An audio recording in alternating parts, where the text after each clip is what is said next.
REHAU is a German polymer company that was founded in 1948. In 1962, we opened our first office in Langley, Slough.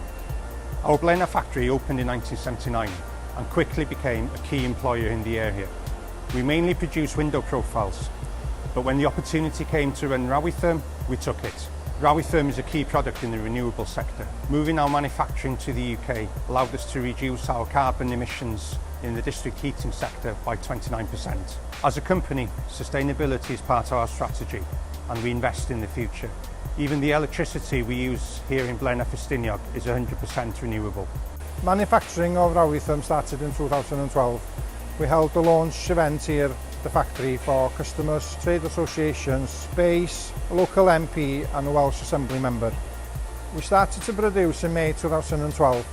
It was a lot of hard work, but the team are really proud of its achievements. And most notable achievement so far is the introduction of our 140 and 160mm pipes in 2016.